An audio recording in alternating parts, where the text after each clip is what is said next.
Bab 052. Setelah cukup lama berada di kantor urusan agama, Vano, Kayla dan yang lainnya pun memutuskan untuk kembali ke kediaman masing-masing. Di perjalanan menuju pulang, Vano bukan hanya fokus menatap jalanan yang ada di depannya. Dia sesekali menatap ke arah Kayla sehingga membuat Kayla jadi tersenyum malu melihatnya. "Kamu gugup ya, sayang?" tanya Vano. Kayla terkesiap, kemudian mengangguk jujur mengiyakan perkataan Vano. "Aku juga gak tahu kenapa jadi gugup begini. Padahal kita udah punya anak dan sudah cukup sering bertemu." Vano tergelak mendengarnya. Dia merasa lucu mendengar ungkapan hati Kayla yang terdengar sangat jujur itu. "Bukan hanya kamu aja, sayang. Aku juga gugup kok karena berdekatan sama kamu dalam ikatan yang halal kembali." "Tapi kenapa kamu gak terlihat gugup sepertiku?" tanya Kayla heran. Jika Vano beneran gugup seperti yang ia katakan baru saja, pasti terlihat jelas di wajahnya saat ini. "Karena rasa bahagiaku jauh lebih besar dari rasa gugupku. Lagi pula aku sudah bisa meminimalisir rasa gugupku karena rasa tidak sabarku untuk tidur bersama dengan kamu jauh lebih besar." balas Vano. Kedua bola mata Kayla terbelalak. Ditatapnya Vano dengan wajah yang nampak tak bersahabat. "Kenapa kamu menatapku seperti itu sih, sayang?" tanya Vano seraya menahan senyum. Melihat ekspresi wajah Kayla yang seperti saat ini membuatnya menjadi semakin gemas saja. Kayla tentu tidak ingin mengatakan apa yang ada di kepalanya saat ini. Dia juga pasti malu jika mengatakannya. "Kenapa kamu diam? Katakan aja, sayang," sambung Vano. Nampaknya dia sudah tidak sabar menanti jawaban dari Kayla. "Gak apa-apa," balas Kayla kemudian mengalihkan pandangan ke arah samping. Dia sungguh tidak bisa menatap wajah Vano berlama-lama karena semakin lama ia menatap wajah Vano, membuat dirinya semakin gugup sama.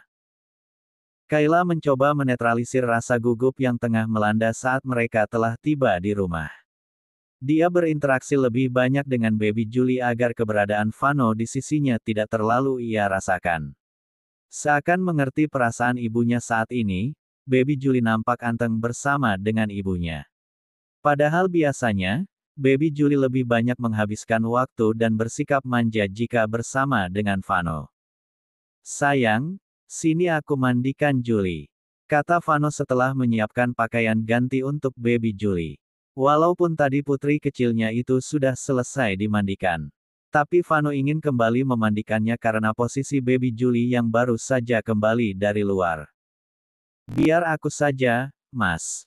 Kamu pasti capek udah nyiapin kebutuhan Julie dari tadi," balas Kayla. Dia jadi tak enak hati bila terus membiarkan Vano mengurus Baby Julie. Vano mengulas senyum di wajah tampannya. "Aku gak capek kok, sayang. Aku justru senang karena bisa mengurus Julie seperti ini." Kayla akhirnya membiarkan Vano melakukan hal yang dia inginkan. Kayla pun mengerti jika Vano ingin menebus kesalahannya pada Baby Julie karena tidak bisa mengurus dan memberikan kasih sayang kepada dirinya sejak Baby Julie berada di dalam kandungan. "Lebih baik aku mempersiapkan makanan untuk makan malam saja," gumam Kayla. Daripada berdiam diri menunggu Vano selesai memandikan dan memasangkan baju kepada Baby Julie, akan lebih baik jika ia mengerjakan tugas lain. Anggaplah jika mereka sedang berbagi pekerjaan saat ini. Saat waktu sudah berganti malam, keluarga kecil yang baru saja bersatu kembali setelah sekian lama terpisah itu nampak menikmati makan malam bersama dengan tenang dan sesekali melempar senyum satu sama lain. Sungguh, kebahagiaan yang tengah Vano rasakan saat ini tidak ada tandingannya dengan kebahagiaan apapun yang ia rasakan semenjak Kayla pergi dari hidupnya saat itu. Vano merasa sangat bersyukur karena akhirnya ia bisa kembali bersama Kayla dan bisa merasakan hidup bersama dengan keluarga kecilnya. Seakan mengerti jika kedua orang tuanya membutuhkan waktu untuk saling melepas rindu satu sama lain, Baby Julie begitu cepat tidur malam itu. Jika biasanya Kayla sedikit sulit menidurkannya, namun malam itu terasa berbeda. "Anak kita sangat perhatian sekali ya, sayang," kata Vano pelan. "Perhatian bagaimana maksud kamu, Mas?" tanya Kayla. Suaranya ikut pelan mengikuti Vano. Vano mengulas senyum tipis di wajah tampannya. Ya, lihat saja dia tidur lebih cepat dan tidak rewel seperti biasanya. Itu tandanya apa? Anak kita mengerti kalau orang tuanya juga membutuhkan waktu dan kesempatan untuk membuatkan adik untuk dirinya. Mas, kedua bola mata Kayla terbelalak. Sungguh dia tidak menyangka jika suaminya berkata seperti itu kepada dirinya. Vano tergelak melihat ekspresi wajah Kayla saat ini. Kenapa, sayang? Memangnya kamu gak mau ia melepas rindu dengan aku? Tanya Vano. Suaranya kini berubah parau saat bertanya pada Kayla. Bulu kudung Kayla terasa merinding. Karena bukan hanya suara Vano saja yang berubah saat berbicara kepada dirinya, tapi tubuh pria itu juga sudah berada dekat dengan dirinya. Kenapa kamu diam aja, sayang? Tanya Vano lagi dengan tangan yang sudah mengusap pipi Kayla dengan sayang. Aku juga merindukan kamu, Mas. Balas Kayla sedikit tersendat-sendat. Jawaban yang ia berikan pada Vano saat ini tentu saja murni dari hatinya yang terdalam karena ia memang sudah sangat merindukan kasih sayang dari suaminya itu. Vano merasa mendapatkan angin segar setelah mendengar jawaban dari Kayla. Tanpa membuang kesempatan yang ada terlalu lama, Vano semakin dekat dengan Kayla dan kembali mengusap pipinya dengan sayang. Apa kamu menginginkan aku, sayang? Tanya Vano. Kayla mengangguk tanpa suara. Walau sebenarnya dirinya sangat malu untuk menjawab dengan jujur saat ini, tapi Kayla harus melakukannya karena dia tidak ingin membuat suaminya menunggu terlalu lama. Perlahan tapi pasti, wajah Vano bergerak mendekati wajah Kayla hingga akhirnya mengikis jarak di antara mereka. Mengerti apa yang akan Vano lakukan saat ini kepada dirinya, Kayla pun memejamkan kedua kelopak matanya secara perlahan. Melihat pergerakannya itu, membuat Vano merasa mendapat angin segar. Tanpa membuang waktu lama, Vano langsung saja menempelkan bibir di bibir ranum milik Kayla. Jantung Kayla seketika berpacu begitu cepat merasakan ciuman hangat yang Vano berikan kepada dirinya. Dia pun berusaha untuk membalas ciuman Vano tersebut agar dapat memberikan kenikmatan kembali pada Vano. Kayla tidak ingin lagi membuat suaminya itu bekerja seorang diri. Vano merasa semakin di atas awa. Merasakan ciuman balasan dari Kayla. Jantungnya pun berpacu semakin cepat merasakan ciuman hangat tersebut. Karena rasa rindu yang ia rasakan sudah semakin membesar didukung dengan hasrat yang semakin menggebu untuk dilampiaskan, Vano pun memperdalam ciuman yang mereka lakukan saat ini. Ciuman yang tadinya terasa lembut itu akhirnya berubah semakin panas dan menuntut. Merasa tidak puas hanya memberikan ciuman saja untuk Kayla, Vano turut melakukan pergerakan lain. Apa kamu siap untuk membuat adik Juli malam ini, sayang? Tanya Vano. Walau mengetahui jika Kayla juga menginginkan dirinya saat ini, namun Vano tetap saja ingin memastikannya. Kayla mengangguk perlahan. Tidak ada keraguan yang ia perlihatkan pada Vano hingga membuat Vano merasa senang melihat respon dari dirinya. Baiklah, kalau begitu ayo kita mulai sebelum Juli terbangun. Bisik Vano. Kayla mengangguk dengan wajah yang nampak malu-malu mau. Melihat ekspresinya tersebut, membuat Vano semakin gemas dan tanpa membuang waktu lama langsung saja membuka baju yang Kayla kenakan saat ini. Tak ingin tinggal diam, Kayla turut melakukan hal yang sama dengan Vano. Walau merasa sedikit malu dengan apa yang ia lakukan saat ini, namun Kayla mengesampingkan rasa malunya tersebut.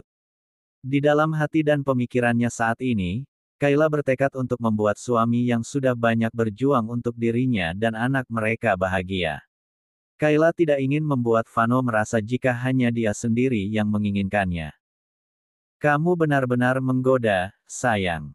Kata Vano dengan tatapan lapar melihat penampilan Kayla saat ini yang terlihat sangat menggoda di matanya.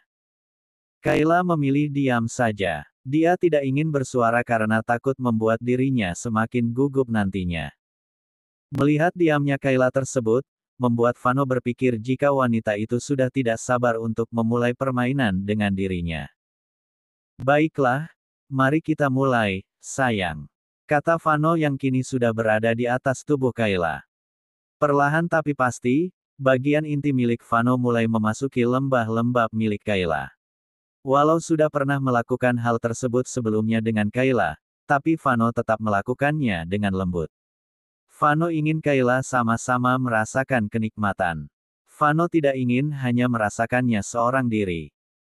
Di bawah kungkungan Vano, kedua kelopak mata Kayla terpejam dan terbuka menikmati sensasi kenikmatan yang Vano berikan kepada dirinya.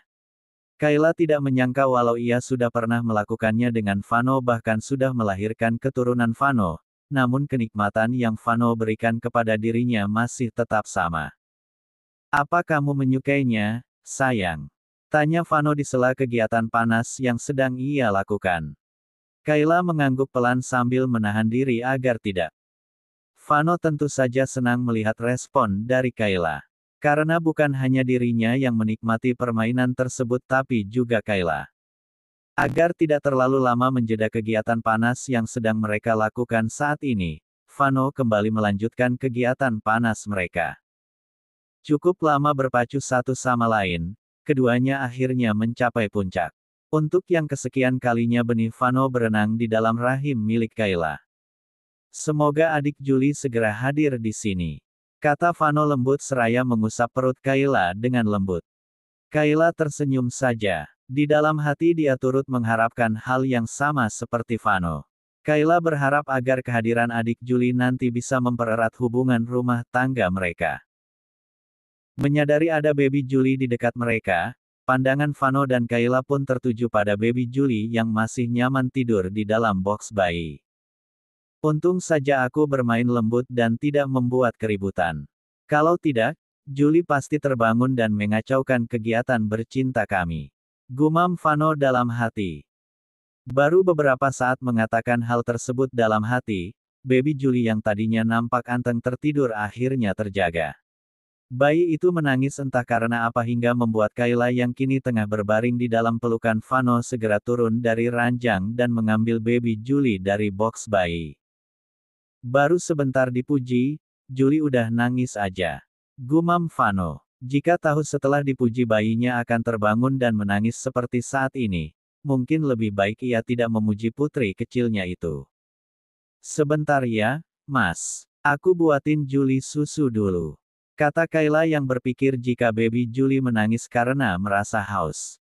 Vano mengiyakannya. Dia memandang pergerakan istrinya itu dengan senyum nakalnya. Bagaimana tidak, kondisi Kayla yang saat ini belum memakai baju saat menggendong baby Juli membuat Vano jadi gemas sendiri. Apa istriku gak bisa pasang baju dulu sebelum menenangkan anak kami? Tanya Vano dalam hati. Merasa Kayla membutuhkan pakaian untuk menutupi tubuhnya saat ini, Vano memutuskan untuk segera mengenakan pakaiannya dan mengambil alih tugas Kayla dalam menenangkan baby Juli.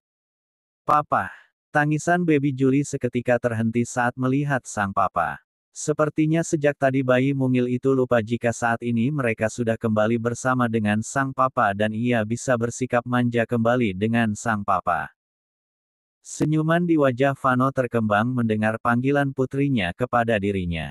Tanpa membuang waktu lama, Vano langsung saja mengambil alih tubuh baby Juli dari gendongan Kayla. Kesempatan yang diberikan Kayla untuk kembali hidup bersama sangat dimanfaatkan Vano dengan baik. Tak sekalipun Vano berniat kembali menyia-nyiakan Kayla apalagi saat ini ada baby Juli di antara mereka. Beberapa hari setelah mereka kembali hidup bersama, Vano pun memulai kembali aktivitasnya sebagai seorang pemimpin di perusahaan besar. Sementara Kayla diminta untuk tidak bekerja dan fokus menjaga baby Juli di rumah mereka. Kebahagiaan yang saat ini dirasakan oleh Kayla tak sepenuhnya membuat orang-orang yang ada di sekitarnya merasa bahagia. Dua orang di antara mereka masih saja tidak terima karena saat ini hidup Kayla jauh lebih bahagia dibandingkan hidup mereka. Jadi Kayla itu benar adalah istri Tuan Vano. Dan anak yang dia bawa saat itu adalah anak dari Tuan Vano. Gumam Arneta yang saat ini memperhatikan pergerakan Kayla dari jauh. Karena kondisi Kayla yang saat ini dijaga ketat oleh seorang pengawal di saat ia berada di luar rumah, membuat Arneta sulit untuk mendekatinya. Informasi yang ia lihat tentang Kayla saat ini pun akhirnya Arneta beritahukan pada Bu Maria saat sudah pulang ke rumahnya siang itu. Mendengar informasi dari Arneta, tentu saja membuat Bu Maria merasa tidak senang. Pasalnya, sampai saat ini Bu Maria masih saja menaruh rasa buruk hati pada Kayla jika melihat hidup Kayla jauh lebih bahagia dibandingkan hidup mereka. Arneta, apa kamu gak memiliki cara untuk membuat hidup Kayla menderita sama seperti kita? Tanya Bu Maria.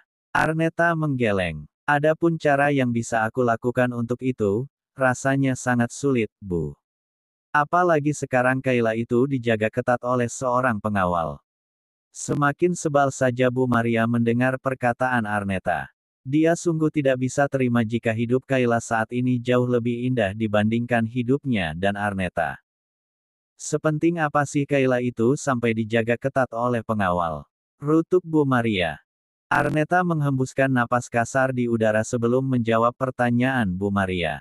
Karena saat ini posisinya sudah menjadi istri dari seorang pengusaha kaya raya, jadi wajar saja kalau Kayla itu dijaga ketat oleh seorang pengawal, Bu. Apalagi dari yang aku dengar kalau Tuan Vano itu sangat menyayangi dan mencintai Kayla. Dia pasti tidak akan ingin kalau Kayla sampai kenapa-napa. Wajah Bu Maria memberengut. Apapun alasannya, dia tetap saja tidak suka melihat kehidupan Kayla yang jauh lebih bahagia dibandingkan kehidupan mereka. Jadi bagaimana dengan kamu saat ini? Apa kamu udah bisa mendapatkan pria yang jauh lebih kaya dari Tuan Vano? Tanya Bu Maria. Arneta memutar kedua bola matanya malas. Tentu saja belum, Bu. Untuk mendapatkan spek pria seperti Tuan Vano, aku harus merubah penampilan dan gaya hidupku kembali seperti dulu. Kalau seperti sekarang ini, mana bisa aku melakukannya? Karena jangankan untuk bisa hidup mewah dengan memiliki mobil dan ponsel harga puluhan juta, untuk makan saja kita sudah susah. Bahkan untuk biaya kuliahku saja, kita sudah kesusahan untuk membayarnya. Semakin sebal saja hati Bu Maria mendengarkan perkataan Arneta baru saja. Jika dipikir-pikir kembali, apa yang dikatakan Arneta memang benar. Untuk bisa mendapatkan spek pria seperti Vano, mesti banyak hal yang harus mereka lakukan. Dan untuk saat ini, jangankan untuk melakukan hal tersebut, untuk makan dan bertahan hidup saja mereka sudah kesusahan. 1 tahun berlalu. Kehidupan Bu Maria dan Arneta terbilang semakin mengenaskan saja. Bahkan untuk bertahan hidup dan melanjutkan studi Arneta, Bu Maria merendahkan dirinya untuk bekerja sebagai pembantu. Untung saja gaji yang ia dapatkan sebagai pembantu terbilang cukup besar sehingga ia masih bisa menyisihkan uang gajinya untuk menyelesaikan kuliah putrinya. Namun, di balik itu semua, tentu ada hal yang harus mereka korbankan. Dan tentu saja hal tersebut adalah gaya hidup mereka yang sudah tidak bisa lagi sama seperti dulu. Keduanya menjalani hidup dengan sederhana sambil menahan diri agar tidak merasa malu bertemu orang-orang di sekitarnya.